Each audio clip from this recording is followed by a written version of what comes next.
Selamat pagi Bapak Ibu yang dikasih Tuhan. Puji Tuhan pagi ini bersama-sama kita boleh mengenungkan firman Tuhan pada acara Manahema pada pagi hari ini. Mari kita berdoa. Bapak dalam surga, segala puji syukur terima kasih Tuhan. Pagi hari ini Tuhan, dengan tubuh yang sehat kami boleh mengenungkan firman-Mu Tuhan. Urapi firman-Mu Tuhan, biar firman-Mu ini menjadi kehidupan, menjadi tuntunan hidup kami Tuhan pada hari ini. Biar kami tidak menyimpang kanan kiri, tapi selalu menurut firman-Mu, karena firman-Mu yang berkehidupan pada tiap anak-Mu. Dalam nama Tuhan Yesus semua segala doa, haleluya, amin. Selamat pagi Bapak Ibu dikasih Tuhan. Puji Tuhan, kalau pada pagi hari ini kita dengan tubuh yang sehat dan penyertaan Tuhan, kita boleh mengandungkan firman Tuhan pada pagi hari ini. Saudara-saudara sekalian, sama kita masih hidup di dunia ini, kita tidak luput dari masalah dan masalah. Pas hari pasti banyak sesuatu yang terjadi yang tidak kita pikirkan. Nanti siang atau besok ada rencana, ada terjadi apa, kita tidak tahu. Masalah itu akan datang pada waktu yang berbeda-beda, yang tiba-tiba mendadak, saudara ya. Jadi kita hidup di jalan ini seperti satu jalan, bisa jalan itu lurus, bisa berbelok-belok, bisa berbukit-bukit, berbatu-batu, dan kan bisa becek dan menyakitkan. Tapi saudara, untuk mencapai tujuan kita harus kita lewati jalan itu, saudara sekalian. Kita tidak bisa melewatinya, berhenti, kita melewati sampai titik terakhir kita tujuan. Nanti kita bertemu Tuhan di surga. Dalam dunia yang kita berjalan, saudara, ya kita harus melewati semua itu. Biarpun ada masalah, biarpun ada apapun, kita harus menghadapinya. Harus tidak bisa menghindar, kita menghadapinya. Bagaimana kita menghadapinya itu, saudara-saudara kalian? Kita menghadapinya itu harus dengan percaya iman kepada Tuhan Yesus ya. Kita tidak bisa menghadapi sendiri, dengan kekuatan sendiri pasti gagal. Manusia kekuatannya terbatas, kemampuan terbatas. Tapi kita bisa menghadapi masalah demi masalah itu hanya oleh pertolongan Tuhan, Bapak Ibu sekalian ya. Sudah satu ilustrasi cerita di Alkitab kita ingat pada Yusuf, anaknya Yakub. Yusuf itu sejak kecil dia adalah anak yang dikasih Yakub. Tetapi saudara-saudaranya, kakak-kakaknya iri hati, dengki dengan Yusuf. Yusuf dibenci. 11 saudaranya itu semua tidak ada yang suka dengan Yusuf, benci dengan Yusuf, bahkan akan dibunuh, bahkan akan diakhiri hidupnya, saudara, karena iri hati. Saudara, nah ini iri hati menimbulkan kebencian dan dosa. Tapi Yusuf bagaimana? Yusuf tetap mengasihi Tuhan, tetap tidak goyang iman, tetap baik dengan saudara-saudaranya, saudara. Ceritanya Yusuf sampai di tengah-tengah padang, diambil saudaranya, dimasukkan sumur. Setelah itu dikeluarkan lagi, dijual kepada pedagang-pedagang dari suku Ismail, saudara. Akhirnya jadi budak belian di Potifar. Di Potifar Yusuf bekerja dengan baik, diberkahi Tuhan. Saudara, kalau dia orang bekerja dengan baik masih menjadi budak dan berkati rumah Potifar itu, sehingga jadi berkat luar biasa. Satu saat mencoba lagi, Nyonya Potifar suka dengan Yusuf. Yusuf dapat cobaan yang berat ini untuk diajak berbuat dosa, tapi Yusuf tetap takut Tuhan, dia menghindari berbuat dosa dengan Nyonya Potifar.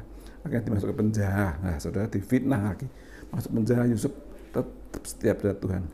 Akhirnya Tuhan hikmat yang luar biasa, dia bisa mengartikan mimpi Firaun dan dia bisa diangkat menjadi pejabat tinggi di Firaun. Saudara sekalian, luar biasa. Itulah Yusuf, tahu setia pada Tuhan. Dia percaya dan punya masa depan yang indah untuk dia. Dan dia tetap takut dengan Tuhan. Kalau Yusuf tidak masuk dalam masalah itu, tidak sampai dijual orang Mesir, sudah pasti sudah bisa jadi orang besar, tidak bisa jadi perdana menteri di Mesir, ya. Karena sudah dapat tantangan masalah-masalah yang dihadapinya, dan Yusuf akhirnya lulus dan menang jadi penguasa Mesir yang indah, saudara ya.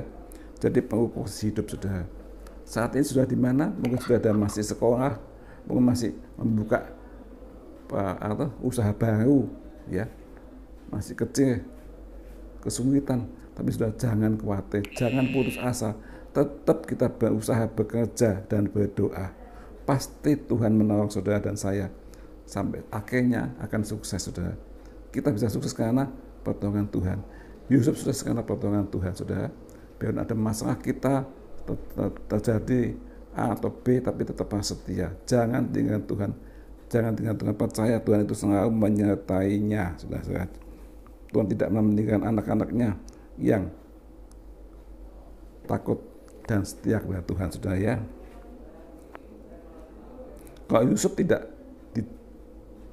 dijual kepada orang Ismail, dia tetap jadi penggembala domba, tidak kemana-mana, saudara. Tapi sudah berproses yang luar biasa, terus sampai dia jadi orang tinggi di Mesir, saudara ya.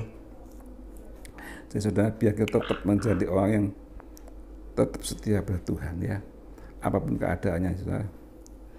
Yusuf tidak akan pernah menjadi orang yang nomor 2 di Mesir kalau dia tidak melewati penjara yang gelap, dia tidak melewati kesusahan, dia tidak bisa jadi tinggi. Tapi Yusuf menang, melewati kesusahan, menang jadi tinggi, saudara sekalian ya. Maka kita ada proses Tuhan, sudah punya proses Tuhan dalam hidup kita masing-masing, saudara ya. Pasti pada akhirnya sudah akan menikmati yang indah dari Tuhan, saudara. Karena Tuhan mengatakan bahwa rencana Tuhan itu sangat indah untuk saudara dan saya.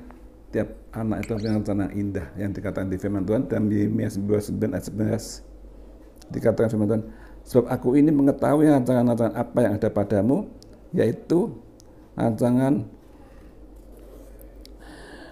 demikian firman Tuhan, yaitu rancangan damai sejahtera dan bukan rancangan kecelakaan, untuk memberikan kepadamu hari depan yang penuh harapan, saudara sekalian. Tuhan berikan kita hari depan yang penuh harapan. Hari depan saudara indah di hadapan Tuhan. Saudara mau jadi apakah?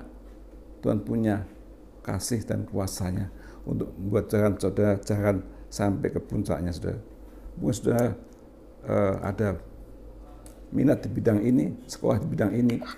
Tiap orang punya talenta beda-beda, tapi tiap talenta akan diberkati, saudara.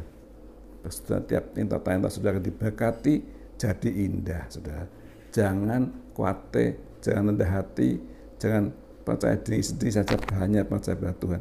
Tidak ada yang mustahil bagi Tuhan, saudara sekalian. Orang yang di desa pun kalau tetap setia Tuhan, dibiarkan pasti jadi orang besar.